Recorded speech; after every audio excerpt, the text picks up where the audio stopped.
Before we begin, please be advised that this episode contains graphic descriptions of violence as presented during the trial. Please take care while listening. It's Monday morning, January 13th, 2025, 6 a.m. I hear a knock at my door. At 6:27, I emerge from my hotel room and make my way down to the elevator, where 4 deputies and my fellow jurors are already gathered. We are counted multiple times before piling into the elevator. Once in the hotel lobby dining room, we grab breakfast, coffee, waffles, whatever we can stomach, while other hotel guests glance at us curiously, their eyes shifting between us and the uniformed officers standing guard. After breakfast, we are counted again, collected, and then sent back up the elevators to our rooms so we can get ready for the day. By 8 a.m., we are loaded into our designated vans and driven to the courthouse. Upon arrival at the courthouse, we are escorted inside and led directly to our jury room. We would spend a lot of time in this room, starting that morning. The bailiff informs us that pretrial matters are still being handled, and the judge will let him know when it's time for us to enter the courtroom. In the meantime, we are to remain in this room. If we need anything at all, we are told to knock on the door, but otherwise, we wait. The room is small, maybe 20 feet long by 10 feet wide. On the wall opposite of the door, 3 windows overlook Cherry Street. From our 3rd floor vantage point, we have a direct view of the stark, windowless walls of the former Hamilton County Jail, which now sits vacant. In the center of the room, a large wooden conference table dominates the space, surrounded by 14 black, cushioned office chairs. Against the right wall in the far corner sits a small counter with just enough room for a sink and a commercial coffee maker. Above it, a set of cabinets. On the floor next to the counter stands a filtered water dispenser and a trash can. Beside the trash can, a small opening in the wall reveals a coat rack hanging between 2 bathroom doors. A deputy rolls 2 more chairs into the room and reminds us again to knock on the door if we need anything.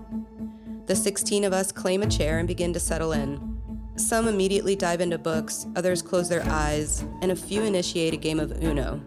Thankfully, I'd come prepared, with board games, a deck of cards, and an ample supply of Wintergreen Lifesavers, which everyone appreciated. Lunch arrives at noon, and we are escorted down the hall into another, larger room to eat. With full bellies and hours of waiting behind us, we are ready to get this trial underway. Then, at 1:26 p.m., the bailiff knocks on the jury room door. The judge is ready for us.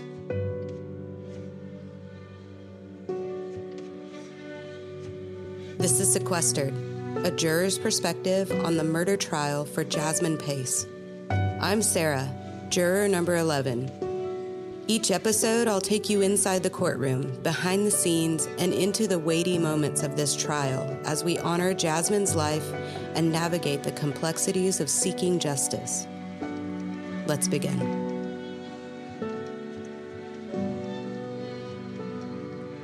This is episode 2. The trial begins.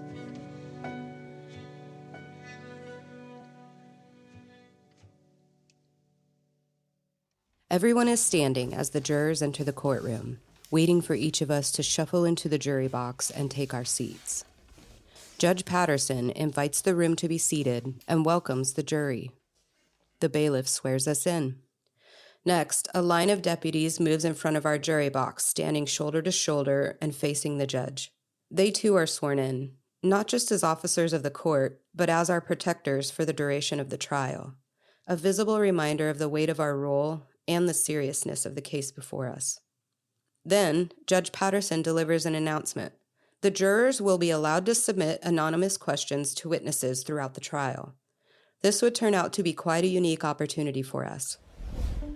What's interesting in this case is that Judge Boyd Patterson actually lets the jurors ask their own questions. If there's something that they want to hear more on or they didn't get to hear on, they will send up a piece of paper. The attorneys will go up and read the questions, and then Judge Patterson will ask those questions of the witness. As we step into the Hamilton County courtroom, the layout immediately defines the space where the trial will unfold. Judge Patterson's bench sits up off the ground and is positioned diagonally in the far left corner of the room, facing the courtroom entry doors.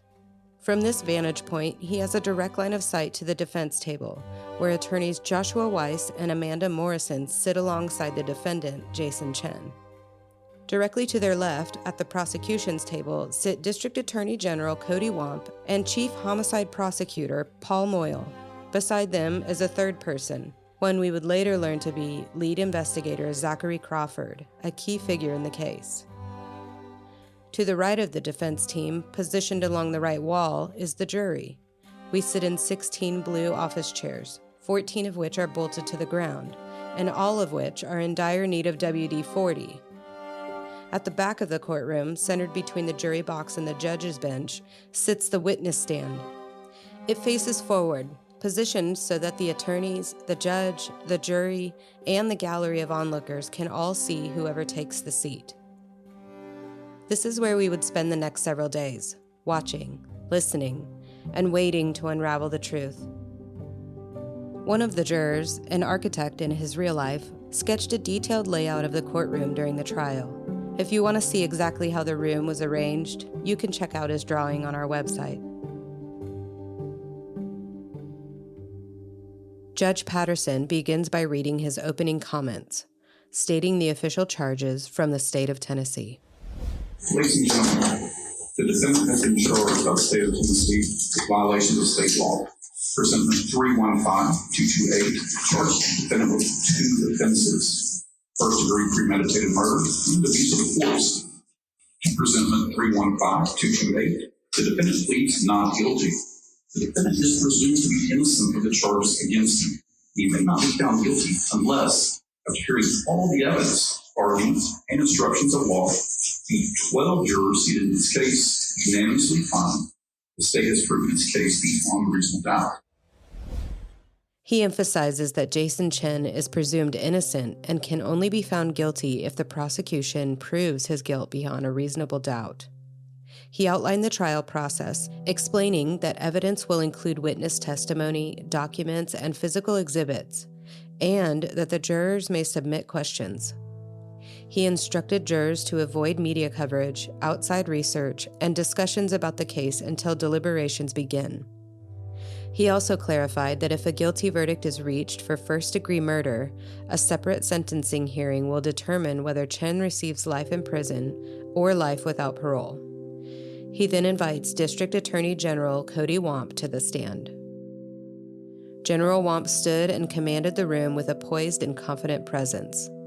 Slender, with long blondish-brown hair and expressive brown eyes, she was smartly dressed, exuding professionalism and authority. Her confident demeanor was complemented by her clear, articulate speech, which carried both conviction and emotion, leaving no doubt about her intelligence and preparation.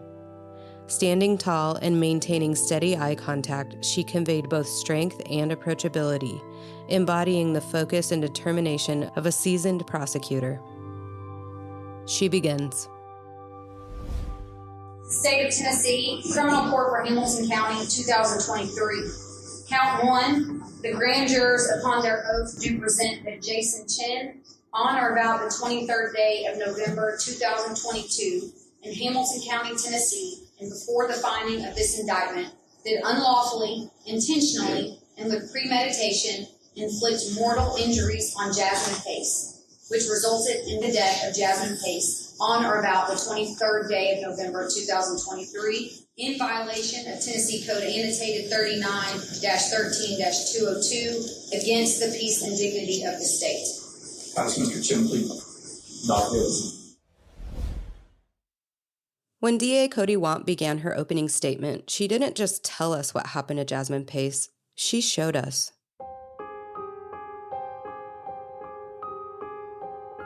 She begins her opening statement by putting on blue medical gloves and pulling a large suitcase out of a cardboard box. She rolled the suitcase intently, stopping just in front of the jury box. My stomach dropped. This wasn't just a suitcase. This was the suitcase, the very one that had carried Jasmine's body. It served as a stark and unrelenting reminder of the crime. and we would see the suitcase many times throughout the trial. With the suitcase in front of us, Wamp began laying out the horrific details. Jasmine's body was discovered on Suck Creek Road, a remote winding roadway that runs along the Tennessee River. Known for its scenic views, the area's isolation made it an eerie and unsettling place for such a discovery. Inside the suitcase, Jasmine had been handcuffed and shackled in the fetal position, then wrapped in 3 black trash bags before being zipped inside and discarded along the river's edge. Her wounds were extensive, 60 stab and incised wounds in total.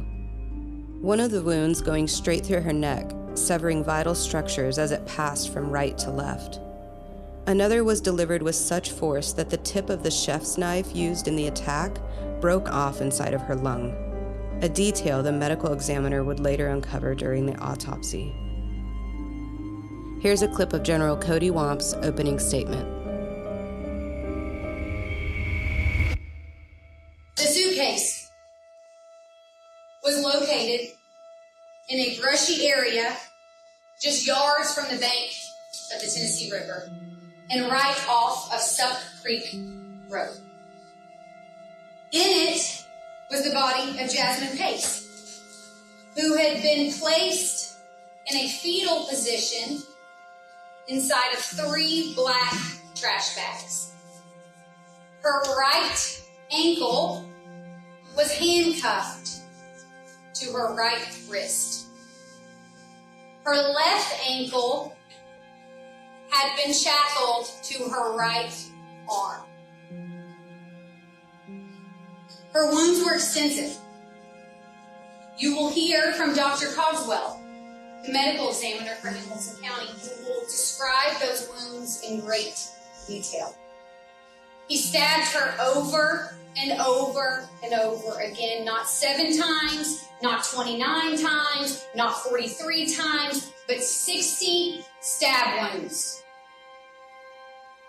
One wound, a through and through, from the right side of the neck all the way through the left. Another so deeply penetrated her rib cage that the tip of the knife broke off into her lung. You will see the tip of that knife. Eventually, and only because of the relentlessness of Jasmine Pace's family, the Chattanooga Police Department's Homicide Division executed a search warrant at Jason Chen's apartment on November 28, 2022. The missing persons investigation quickly became a homicide investigation when, even despite his best efforts to clean it up, Jasmine Pace's blood, upon the execution of the search warrant, was located all over Jason Chen's apartment. And when you think that you have seen enough evidence that Jason Chen killed Jasmine Pace, you will be convinced that he stuffed her body in this suitcase after placing it in trash bags, because you will hear from a fingerprint expert. The fingerprint expert will tell you that Jason Chen's fingerprints were found on the innermost trash bag that surrounded her body. Hearing these details for the first time was gut-wrenching, and it was only the beginning. I remember trying to sit up straight and focus on taking good notes. Attempting to process the sheer violence of it all was out of the question. It was terrible knowing that this young woman's life had ended in such a brutal and senseless way. But as a juror, my job wasn't to react. It wasn't to grieve or express outrage. It was to listen, to absorb the facts and assess them without bias. The prosecution would go on to lay out what they had intended to prove, that Jasmine's death was not accidental or impulsive, but a deliberate, premeditated act, and that Jason Chen was the one responsible.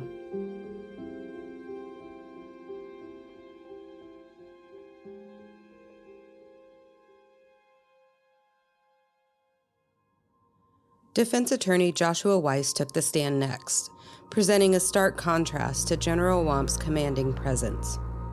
Dressed in a blue suit with a white shirt and a muted plaid tie, Weiss had more of a relaxed appearance. His shaggy hair and full beard gave him somewhat of an unpolished, every guy look. Think Zach Galifianakis.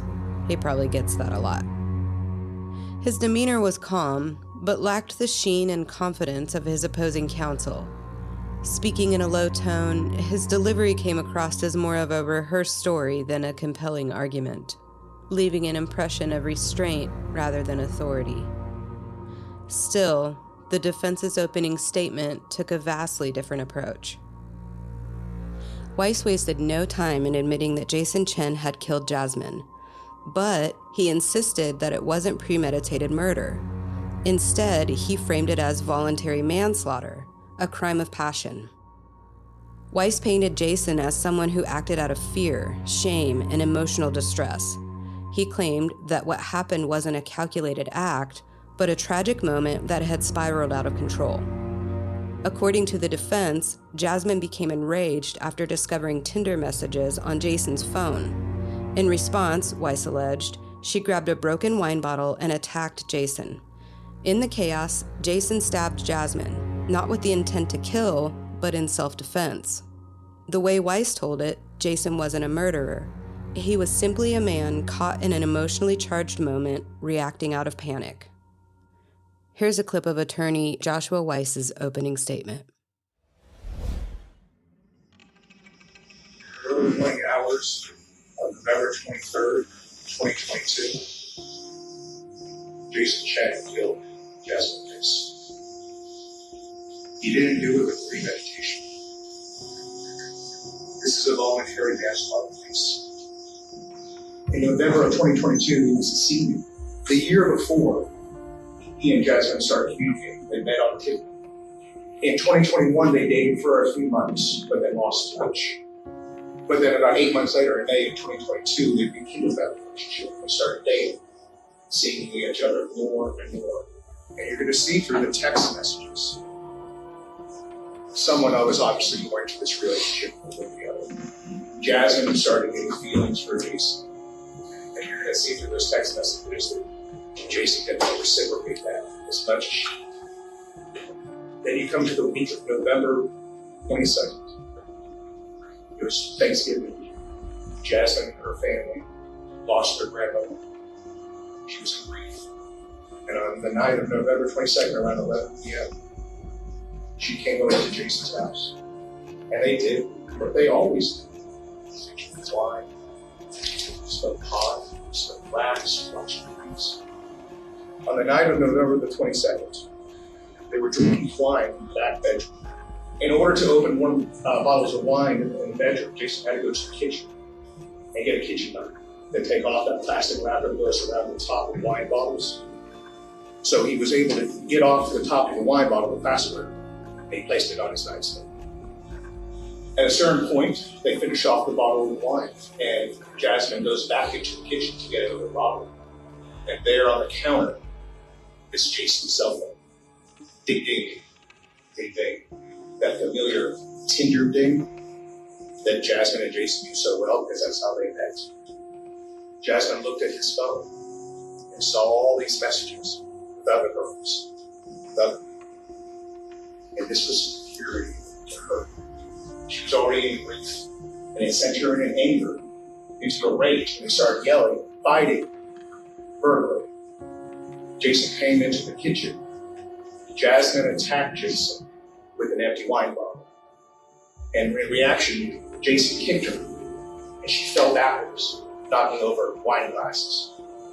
She picked up one of the wine glasses and ran towards Jason, and Jason retreated, going from the kitchen to his bedroom, which you have to go through the bathroom. She chased after him, and he was trying to close the door to the bathroom, but couldn't because the bathmat got in the way. Then tried to run from the bathroom into the bedroom, but there was a pocket door, and it's impossible to close. And he gets back into his bedroom, and Jasmine's right there coming at him with this broken glass. Jason sees the knife, and he snaps. He blacked out. Your heart is racing. You're in that fight or flight response. Your adrenaline is rushing. You're in panic. You're in fear. You don't know what's going to happen next. You can't. He's laying over Jasmine's body, kneeling over it. He's bloody. Say goodbye. Jason crawls on his hands and knees to the bathroom and ropes up. He lays there for minutes. And then he goes back into the room and sees what he's done. He's scared, in a panic, and he doesn't know what to do. And I wish I was telling you right now that he called 911, that he called the police, but he didn't. From there, Jason decides that he has to cover this up. He has to hide what he's done. Places Jasmine in trash bags. Puts the handcuffs on her after she is dead, so that way she can fit into the trash bags. And so they can put her into that suitcase. Where he then takes her body in that suitcase and drops her by the bank suitcase. He then sets on course to try to clean up the apartment to his best of his ability. He tries to hide the fact that what he did by texting Jasmine's parents, pretending to be her on social media. Whatever he can do, it's selfish and it's wrong. But he panicked and he thought this was the best course of action. Jason Chen is guilty, but he's not guilty of the crime that he's charged with.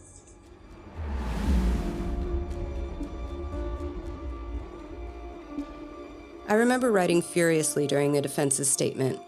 Every word felt critical. I wanted to document each of the defense's claims so that I can weigh them against the evidence I knew was yet to come. I needed to see if the facts aligned with the story Weiss was trying to sell, or if the truth would tell us something entirely different.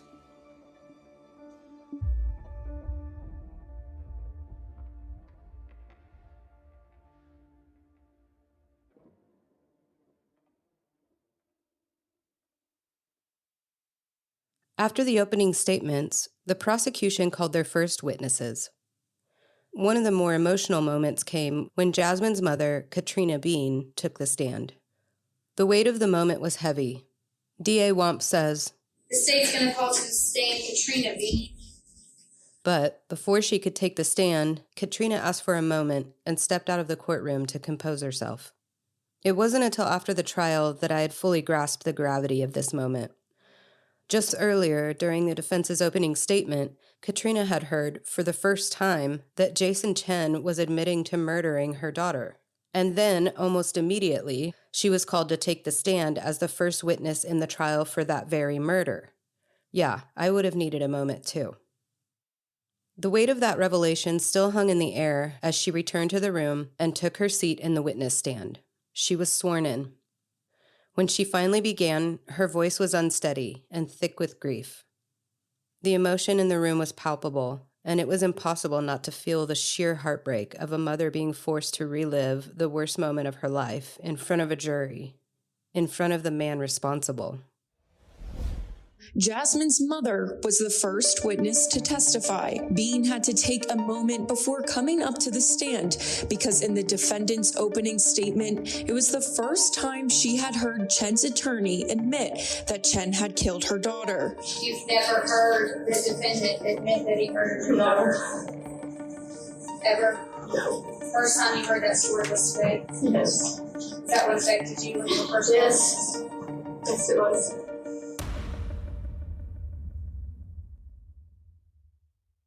Katrina recounted the last time she saw Jasmine alive, painting a vivid picture of her daughter's vibrant spirit.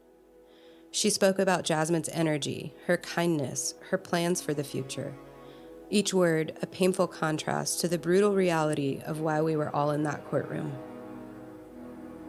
The jury listened intently, some shifting in their seats, others taking notes in quiet concentration.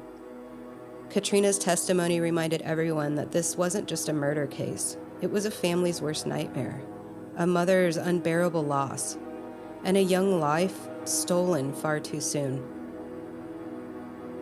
One significant detail in this case was the passing of Jasmine Pace's great-grandmother on her mother's side, a woman Jasmine was deeply close to.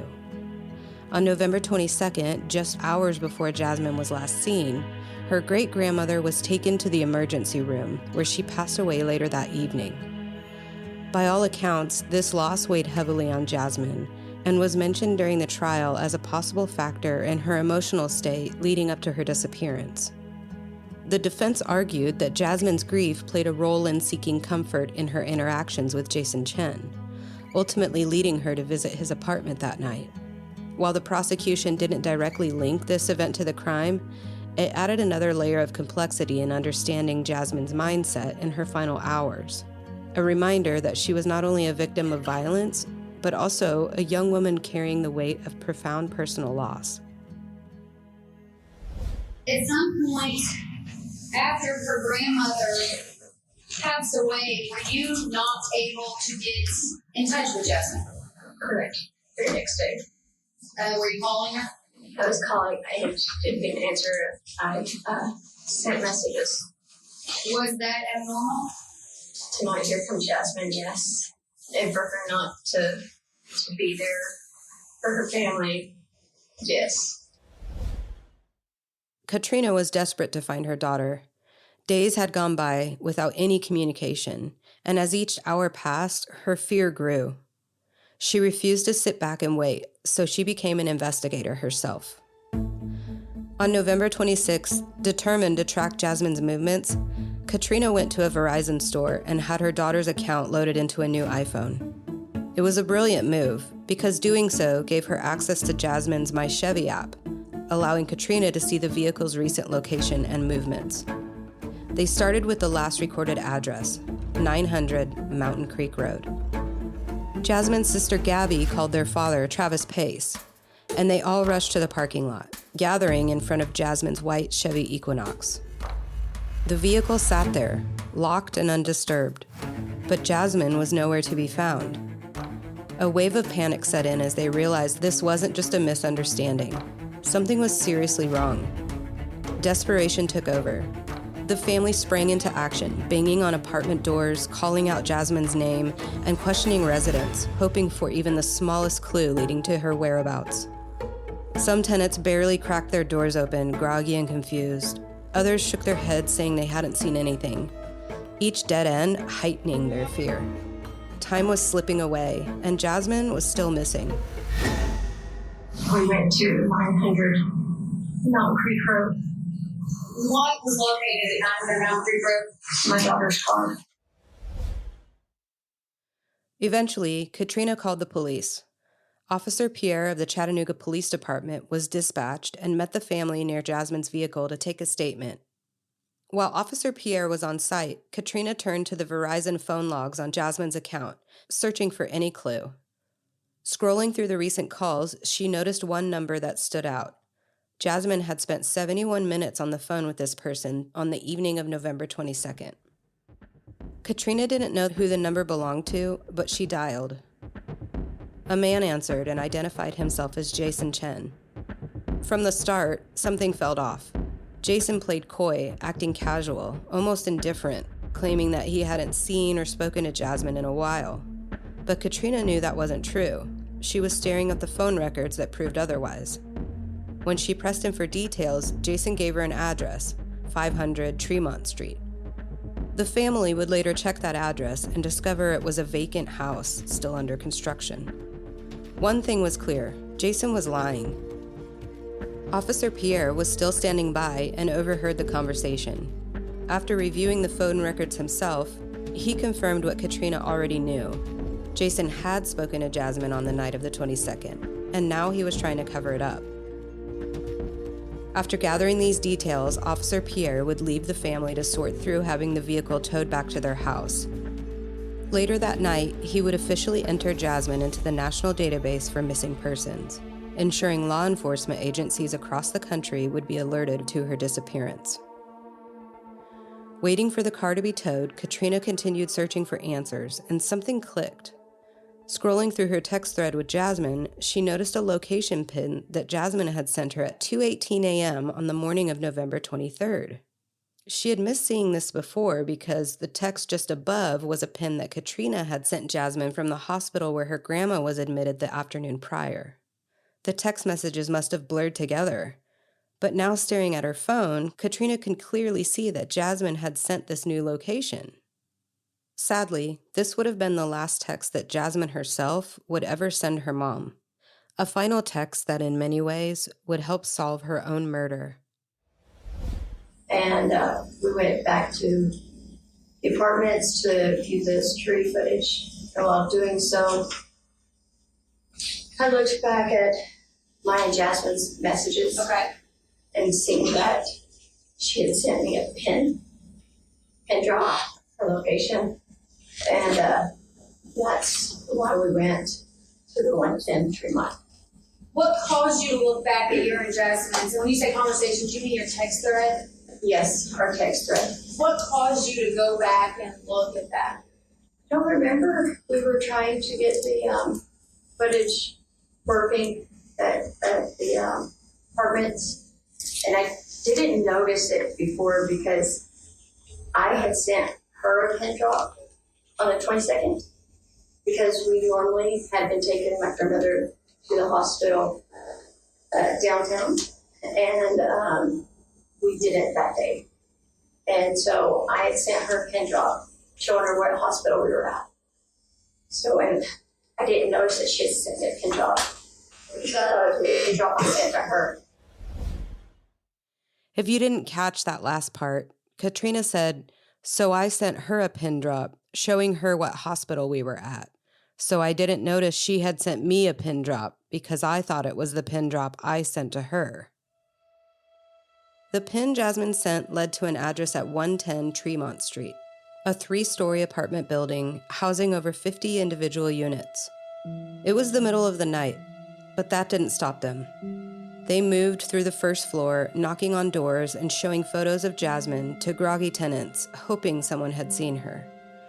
As they made their way to the second floor, they encountered a neighbor who mentioned something chilling. Late on November 22nd, he had heard a woman scream coming from apartment 210. With fear and urgency mounting, they knocked on the door of 210 much more emphatically than the others. No response. Taking matters into their own hands, they forced entry, desperate to find any clue that could lead them to Jasmine. Once inside, they found startling evidence. Jasmine's driver's license and credit cards were tucked neatly inside of a desk drawer. Her travel bag sat on the counter, untouched. It was undeniable Jasmine had been here. Immediately, they exited the apartment and called 911. 2 officers arrived and performed a walkthrough of apartment 210. Photos later taken from the officers' body cam footage showed the front door and the desk where Jasmine's ID and credit cards were now placed out in the open, intentionally positioned for the police to see upon entry. Yet, despite this evidence, the officers concluded that they found nothing suspicious inside. They said they would pass the information along, and they left. Feeling unheard and unsupported, Jasmine's family refused to stand by. In fact, Katrina would re-enter the apartment multiple times over the following days, taking crucial belongings with her: Jasmine's ID and credit cards, her travel bag and some clothing. She also collected a box containing 4 smartphones, a tablet, a Polaroid camera, and a number of spiral-bound notebooks, items she thought might hold the answers the police had failed to pursue. What was your reaction when you saw this location drop? I was scared because that was not normal. Jasmine had never sent me a pin drop location in the middle of the night. At the time that you saw the location drop, did you know of anybody that's lived or No, frequented this building? no. So you traveled to this location. Do you recall what the address was? It's 110 Tremont Street. And it's an apartment building, is that correct? Yes. Okay, everybody's together. And so how did you get into the apartment building? Actually, a gentleman that lived there let us in. And did something cause you to arrive at apartment 210? Yes. What was that? Spoke to a neighbor that said that he heard a woman scream within several minutes of the pin drop that I had received from my daughter. And Jason's apartment door was the only one that someone didn't answer. So the person told you that the scream had come from a certain apartment. Was that apartment 210? It was. And did you and your family knock on that door? We did. No one answered it. Okay. Explain to the jury what you and your family members then proceeded to do. We broke into the apartment. I knew something. It was too close to where my daughter sent me a pin of her coordinates. The coordinates were almost exact. Was anybody there? No. What did you start doing when you got into the apartment? Opened up desk drawers, found my daughter's ID and credit cards that I had seen on the counter. A little travel bag of hers. So you located some of Jasmine's belongings. I did. Defense attorney Weiss would have his chance to question Katrina Bean on the stand next. During his cross-examination, Weiss would highlight inconsistencies in Katrina's testimony. She admitted to initially lying to police, stating that they had knocked on Jason Chen's door with enough force for it to open. However, she later testified that Jasmine's father, Travis Pace, had used a credit card to open the door. When pressed about a specific moment at Chen's door involving a police officer, Katrina candidly replied, "I've spent 2 years trying not to remember every detail of that night. In all fairness, I don't remember." Her response underscored the emotional toll of the case and the strain of reliving those events. As day one of the trial progressed, we would hear from key witnesses who provided crucial surveillance footage that helped piece together Jason Chen's actions after Jasmine's disappearance. Megan Bean, a Walmart asset protection employee, and Kelsey Campbell, a Walgreens manager, both testified about store records and receipts, showing video footage of Chen purchasing items like Band-Aids, isopropyl alcohol, and hydrogen peroxide at various times in the afternoon hours of November 23rd, coinciding with the timeline of his cleanup efforts. Surveillance footage from Walmart clearly shows Chen at the register purchasing these items with an eerily calm demeanor. The prosecution, keen to point out a number of notable items in the shot, such as the red and white Anything Goes hat, a pair of white laced Vans shoes on his feet, and the card holder on his iPhone case with the logo of Boston College on it.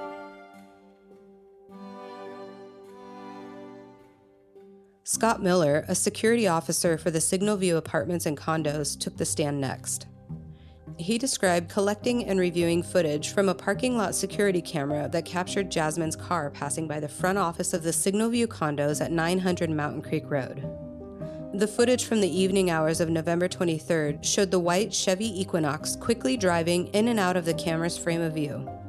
Then, minutes later, a dark-colored Toyota Prius follows the same route. Footage from the RTIC, or Arctic cams, will later show this Prius dropping off a passenger about 12 minutes later in front of the lofts at Tremont at 110 Tremont Street. These pieces of evidence were critical in building the prosecution's case, further demonstrating Chen's calculated attempts to cover his tracks and mislead authorities.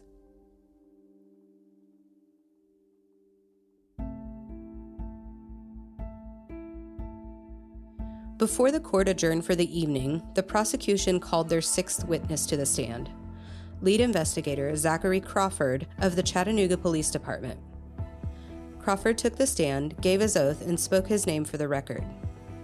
He then explained his professional background and experience in law enforcement. On Sunday evening, November 27th, while at home with his family, a colleague prompted him to look at some Facebook posts about Jasmine Pace's disappearance.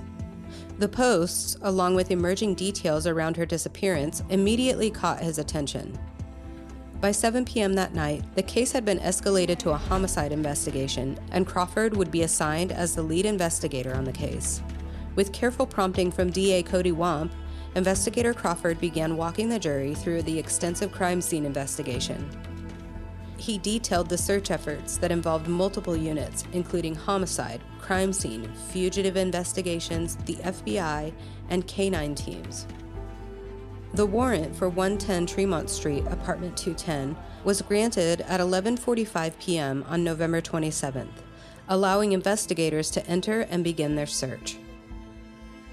Crawford methodically explained how crime scene investigators processed Jason Chen's apartment. Upon entry, the apartment was empty, but the evidence left behind told its own story.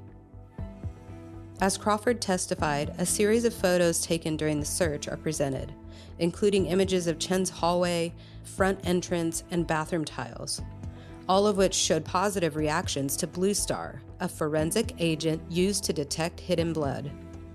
He described the removal of a carpet sample due to a dark red stain, blood trapped in the grout of the bathroom floor, and the eerie void inside Chen's closet, exactly the size of a suitcase. Additionally, Crawford clarified there were no signs of forced entry in the apartment, contradicting any claims of a struggle initiated by Jasmine. He also noted that despite the defense's previous statements, there was no detectable smell of marijuana in the unit. As he walked the jury through 56 photos of evidence, the prosecution carefully built the foundation for their case. Jason Chen had not acted out of panic, but instead had taken deliberate steps to cover up his crime.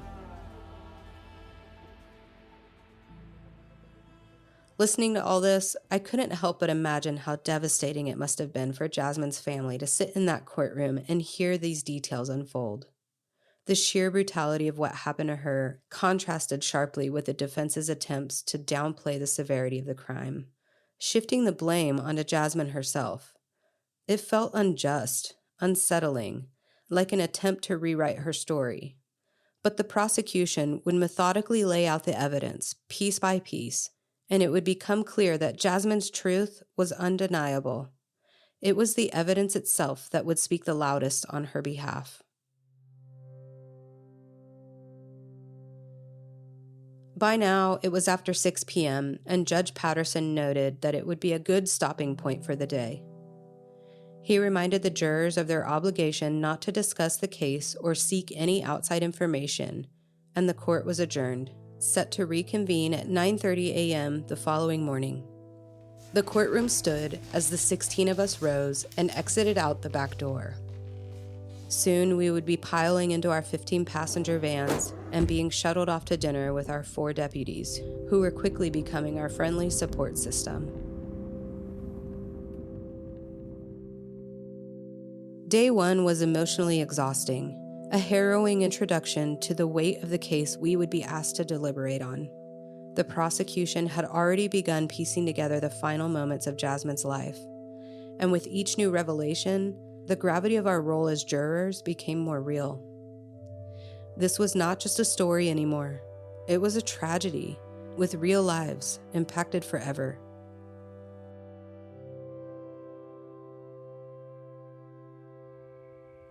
Next week on Sequestered. When you arrived at the home, who answered the door? The parents of Jason Chen referred people to me. What did you tell them? I advised them that I had a search warrant for the residence. Was Jason Chen at the residence? He was. The evidence begins to stack up as investigators uncover bloodstains, suspicious items near the dumpster, and chilling handwritten notes that tighten the case against Jason Chen, leading to his arrest at his parents' house in Nolensville, Tennessee. The story continues. Stay with us.